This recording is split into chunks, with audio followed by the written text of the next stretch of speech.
જય શ્રી કૃષ્ણ બધાને. Welcome back to our new vlog.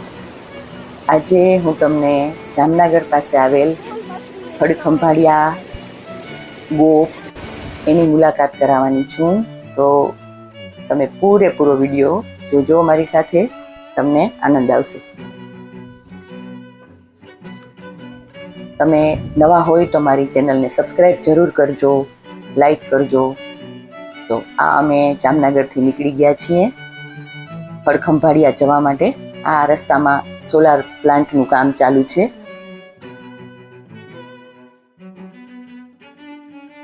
અને હું જાઉં છું, સ્વિમિંગ ગ્રુપ મારું છે બધી સખીઓ સાથે. એની પણ હમણાં તમને મુલાકાત કરાવું બધા સાથે.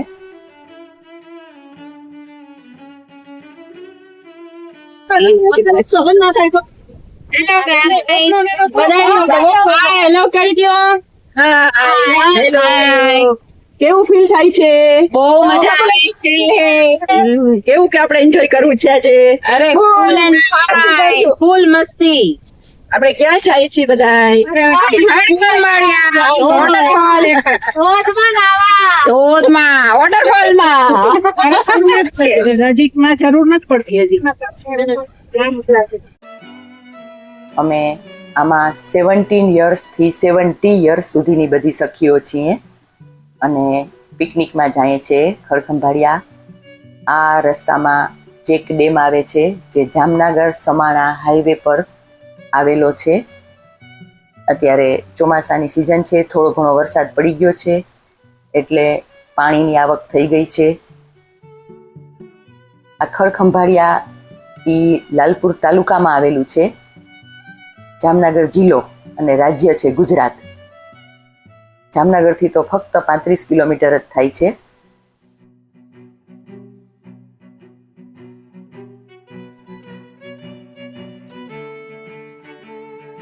લાલપુરથી જતા હોય તો 25 કિલોમીટર અને અમદાવાદ ગાંધીનગર સાઈડથી કોઈને આવવું હોય તો 350 કિલોમીટર જેવું થાય છે. આ જો અમે પહોંચવા આવ્યા છીએ. દૂરથી તમને ફોલનો નજારો બતાવું. હજી તો આ ઘણું દૂરથી બતાવું છું, નજીક પહોંચીને પણ તમને બતાવીશ. આ આજુબાજુનું લોકેશન જુઓ.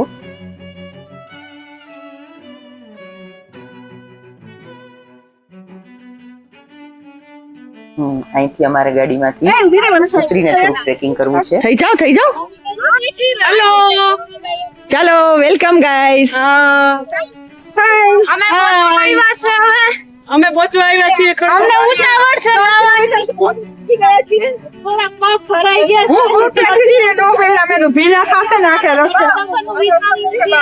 ચલો, થોડુંક અમારે ટ્રેકિંગ કરવું છે, ચાલવું છે એટલે અમે ઉતરી ગયા ગાડીમાંથી. પેટ વધી ગયું સવારે. હાય. ચાલુ કરવા. અમે તો વધતા જાય. વર્ષાબેન માને અમારી થોડીક સખીઓ આગળ નીકળી ગઈ છે. એ બહુ એક્સાઇટેડ હતી જલ્દી વોટરફોલ જોવા માટે. અને અમે ધીરે ધીરે જઈએ છીએ. રસ્તામાં ફોટોગ્રાફી, વિડીયોગ્રાફી કરતા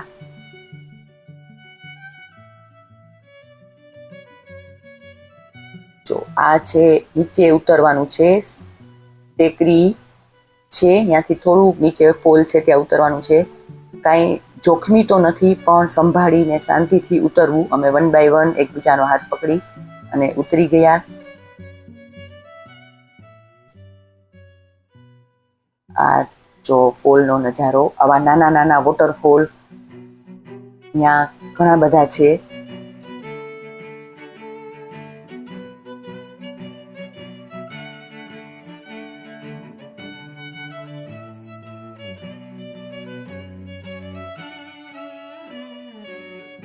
ટુરિસ્ટો માટે આ એટ્રેક્શન પ્લેસ છે.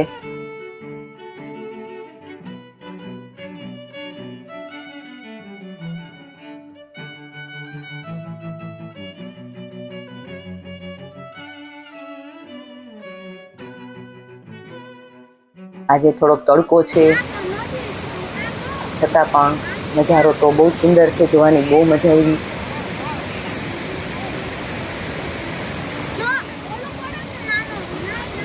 અમુક સખીઓ ધોધ ગોતે છે અને અમુક સખીઓ અમારી કે જ્યાં શાંત ઝરણું વહેતું હોય ત્યાં જઈએ.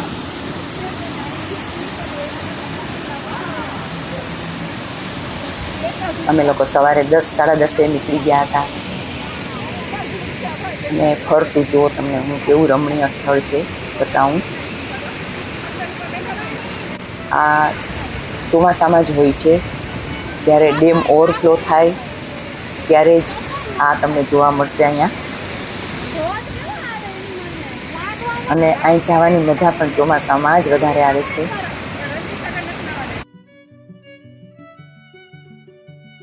આ જ્યાં થોડુંક શાંત પાણી વહેતું હતું, કાંઈ રિસ્કી નહોતું, એવી જગ્યાએ અમે લોકો બેસી અને એન્જોય કર્યું, ફોટોગ્રાફી કરી.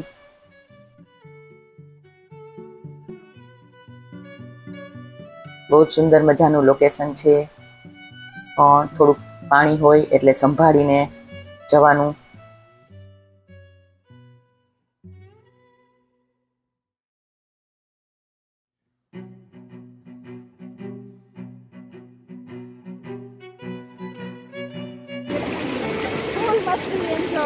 પાણીની અંદર ખૂબ એન્જોય મસ્તી કરી.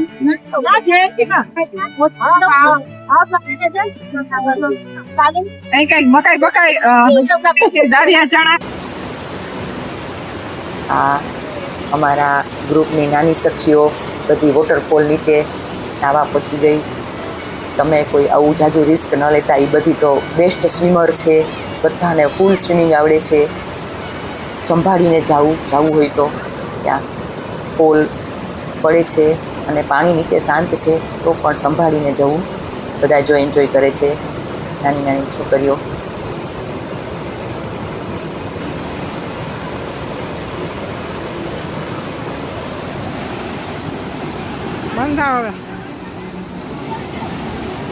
બહુ સુંદર નજારો છે. આપણા ગુજરાતમાં અને આપણા જામનગર માટે બેસ્ટ લોકેશન છે. અમે સખીઓ બધી પાણીમાં એન્જોય કરતા કરતા નેક્સ્ટ પ્લાન બનાવીએ છીએ કે હવે બીજા કયા પ્લેસે જાશું, કયા ટાઈમે જાશું, એ બધું આયોજન કરવા માંડ્યા. કારણ કે પાણીમાં બહુ પોઝિટિવિટી આવે.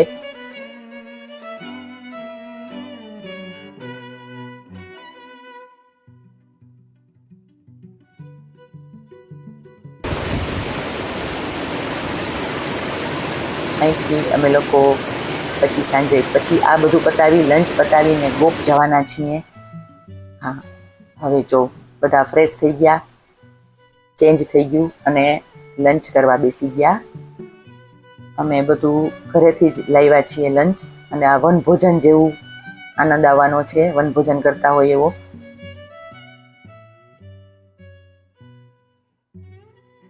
બધાય સાથે મળી અને જમવા બેસી ગયા. જે નીચે નહોતા બેસી શકતા એ ઉપર પ્લેટ બનાવી દીધી. શું શું વસ્તુ છે એ તમને બતાવી દઉં. જો થેપલા છે, સૂકી ભાજી છે, કાંદા પૌવા છે, દહીં છાશ તો હોય જ.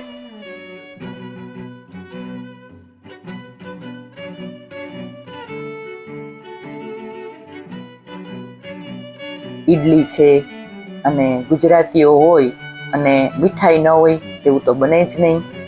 તો અમે ડેઝર્ટ માટે થઈ અને લડ્ડુ પણ, મોતીચૂર લડ્ડુ પણ લીધા છે. બધાયનું એક્સાઇટમેન્ટ ખૂબ છે.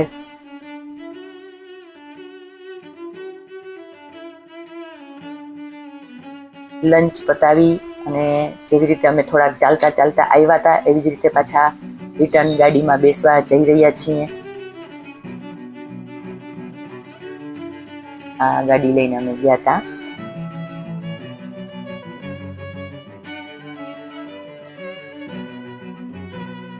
થોડુંક જ ચાલવું પડે, અડધો કિલોમીટરે જેટલું જ ચાલવું પડતું હશે, બાકી તો બધી ગાડી જાય છે.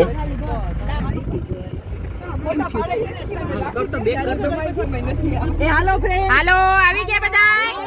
બોલવાની કન્ડિશનમાં છે નહીં અમે. ના હવે એ તો એવું ના હોય, બોલવાનું હોય. રિટર્ન થાય છે. એવું વિડિયોમાં બોલવાનું. હવે ખુશ ખુશ કે હરિહર હરિહર. બાય. મારા બ્લોગ માટે તો બોલો. આમ ફેરો, આમ કેમેરા ફેરવો. 11 મેમ્બર છીએ અમે total cricket team. Ganpati Bappa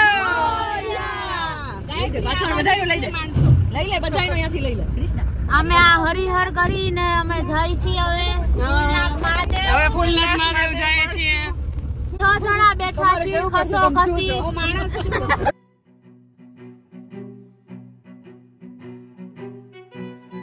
હવે આ હરિયાળીને બ્યુટીને નિહાળતા અમે જાશું હંસેશ્વર મહાદેવના મંદિરે.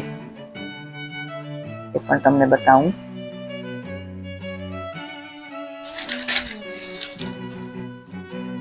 આ છે હંસેશ્વર મહાદેવ ને ત્યાં તળાવ છે. ત્યાં બહુ જ મોટી સંખ્યામાં હંસ હોય છે, પણ અમે પોતા સાંજનો સમય થઈ ગયો એટલે થોડા ઓછા અમને જોવા મળ્યા. આના ઉપરથી જ આ જગ્યાનું નામ હંસેશ્વર મહાદેવજી પડ્યું છે. અને અહીંથી અમારે ગોપ જવા માટે નીકળવાનું છે, તો અમે લોકો નીકળી ગયા. આ ગોપનો ડુંગર છે, દેખાય છે સામે. આ ગોપ ડુંગર છે. બહુ જ સુંદર નજારો છે.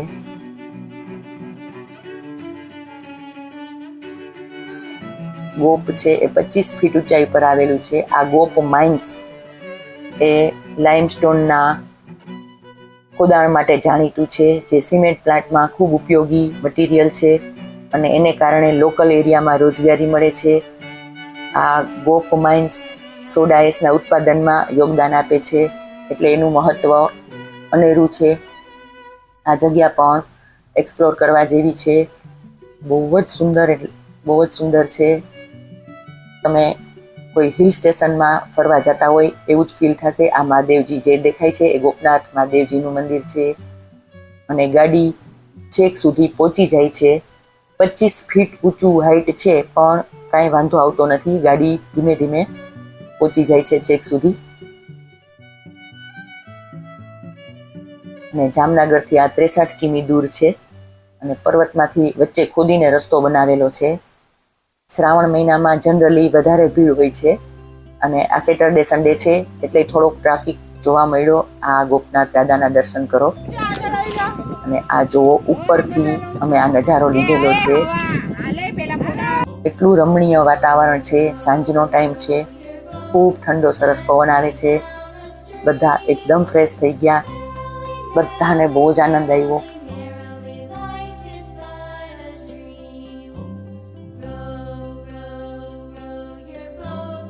આ વિન્ડ મિલ દેખાય છે એ ઇલેક્ટ્રિસિટીના ઉત્પાદન માટે બહુ ઉપયોગી છે. અહીંયા આ ઘણી બધી જોવા મળી અમને.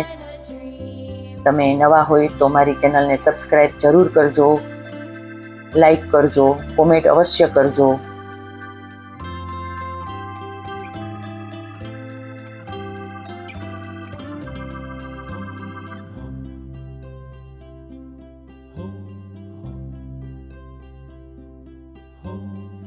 તમને મારા વિડીયો કેવા લાગે છે એ પણ કહેજો. હવે અમે ફરી પાછો પ્લાન કર્યો જ છે નેક્સ્ટ પિકનિકનો, એ પણ હું તમને વ્લોગ બનાવીને બતાવીશ. હવે આજનો તો અમારું બસ પૂરું થવા ઉપર છે. આ ગોપની વિઝિટ કરીને અમે સીધા હવે જામનગર જવા નીકળી જશું. Thank you very much. આવજો. જય શ્રી કૃષ્ણ.